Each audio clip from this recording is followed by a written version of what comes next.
Today we're going to be working on this 2007 Ford F250 motor. We're going to be replacing the high pressure oil pump. Now to do that, you'll notice we already have the frame off the vehicle. We have quite a few components out of the way already. The transmission's been removed, the intake's been removed, the turbo's been removed, and pretty much every other component around the pump has been removed so that we can access the pump, the top cover, and get everything out of the way so we can get that pump out to replace it with the new pump. So that is going to be a little bit of work on your end first. Just know that there is quite a bit involved just to get to the pump. We're just at the pump level with the frame off so you can see that part of the process. But just make sure you know you're going to have quite a few hours invested in getting everything away from the pump before you can get it done. And if you'll notice, before we pull this plate, the first thing we really want to do is get all of this stuff, this debris, this trash, this dirt away from the pump area, because once we pull that plate, we don't want any of that debris getting in to where the pump is. That's going to kind of void any work that we do if it gets that debris in there. So we'll get that cleaned up, get this plate off, and we'll move on from there. Now that we have the area cleaned up just a little bit, you can see we've already kind of broken some of our bolts free here. We got just most of that stuff cleaned up out of the way. That way we don't get any of that debris dropping down. So with that out of the way, we can pull our bolts out, and then we're going to be able to get our plate taken off. And you'll see right at the lip here of the plate, I just used a plastic wedge just to kind of break that free. You don't really need anything too hard, just a little plastic wedge. And then you can pull the bolts out. And after you've used that wedge, it makes it very easy for the plate to just pop right up. And as you can see, this is one of the reasons we cleaned all that debris out of the way, just to make sure none of it fell down immediately after we pulled the plate off. And we'll need to clean some more of that up, but you notice none of that fell down as we pulled the plate up. So now that that's there, we're going to go ahead and take our bolts out. These are two 8mm bolts that are going to hold the branch tubes on, along with three T45 bolts holding the pump down. We'll get those 3 bolts and the two 8mm bolts on the branch tube pulled free. And then we'll also clean up this area a little bit more so that we can get the old pump out. And now with our two 8mm bolts, we can easily break these free with an impact, even a battery operated impact, and an extension in our 8mm socket. And once we get those out of the way, we can then take our T45 socket, it's going to be the male-in socket, with a ratchet and extension, and we'll get those 3 bolts holding the pump in out next. And so now that we've got our bolts free, did a little bit of a wipe job around just to make sure nothing falls down. We can just pull our pump straight up, and now we have the old pump out of the way. And now that we've cleaned up a little bit more around the gasket area and we've got the pump out, we're just going to go ahead and drop a rag down here to keep any more debris from coming in. And we're going to take a look at that new pump that's going to be going in next. And now that we have our old pump out, we can look at the new pump here, and as you can see, we've got the full kit. We have the new pump as well as a new gasket kit.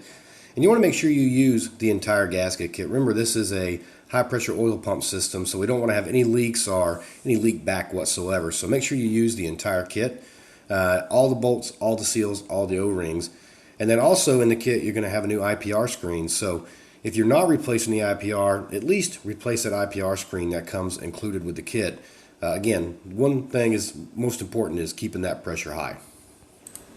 Now before we put the new pump in, two of the most important things we need to make mention of here is replace the O-rings at the branch tube and the connection to the pump. Believe it or not, this is the 2 most common reasons these pumps fail after being replaced, because it's either double O-ringed or the O-rings are forgotten. If there's a double O-ring where you forgot to pull the old one out or you forgot to put the O-ring in, you're going to have major pressure issues. So before anything else, make sure you replace those O-rings, get those new O-rings from your gasket kit installed. And that's the first thing to keep in mind, so you know that when you get it all wrapped up and tightened back down, you know those were done, and that's not going to be the cause of a pressure related issue. So now we have taken the plugs out of the bottom of the pump that keep it from having debris get in during shipping. We take those out, we'll go ahead and get the pump dropped in. We want to line that up, make sure it sits on those O-rings just right, make sure that gear sits on its gear just right. And then the next step is going to be those two 8mm bolts at the branch tube, and then our 3 T45 bolts. We're going to go ahead and get those lined up and threaded in just a little bit. before we get to tightening them up, because again, we want to make sure we get those in and thread it down a little bit to keep our pump lined up before we start tightening anything down. And you can see here the pump is nice and tight. That means we should have a good alignment there. We shouldn't have any issues getting these bolts threaded pretty easily if we have this aligned properly. Now before we replace the cover here, we're going to make sure we clean up the surface around the gasket itself. As you can see, as I'm pulling it off, there's some RTV silicone that's there from a prior installation. That's not a problem. We just want to make sure we get all of that cleaned off and make sure it's out of the way, just like we clean the mounting surface around the pump. Because when we put that new gasket in, we want it to be good and clean around the plate itself. And then right at the corners where the plate sits down, you're going to want to put a little RTV silicone here. There's some notches there that need to be covered with some silicone before you put the plate back on. That's going to ensure that there's no leaks and you don't have any pressure related issues being built up with the new pump. And you can see I'm cleaning that now to be prepped for that RTV silicone that'll go on after the pump. And now with our silicone in place and our plate reinstalled with the new gasket, we can get it lined up. You might have to press down a little bit just to get it to pop on. And then we can go back with all of our 8mm bolts, get those threaded in. And we want to just thread those in to begin with. We don't want to tighten them all down just yet because we're going to want to torque those down just like we had to torque down the 8mm bolts on the branch tubes and on the T45 bolts. And all of those torque settings will be listed below for you. So again, we'll get our plate dropped in place. We'll get our 8mm bolts on, and then we'll get those torqued down, and we'll go from there. Now that we have everything tightened back up, we have our bolts torqued down to the right specification, all of our gaskets and O-rings are in, we have our sealant on, this pump job is complete. So what we're going to have to do next is replace our IPR valve or put our old IPR valve back in.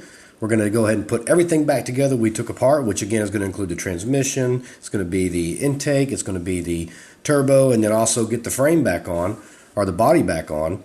Then what we're going to have to do is make sure we put new, fresh, clean oil so that this pump gets the best quality oil from day one. That way it has a long life going after this installation. So with that said, hopefully now you have a better understanding of what it takes to remove and replace the high pressure oil pump on this 6-liter F250 Ford Power Stroke.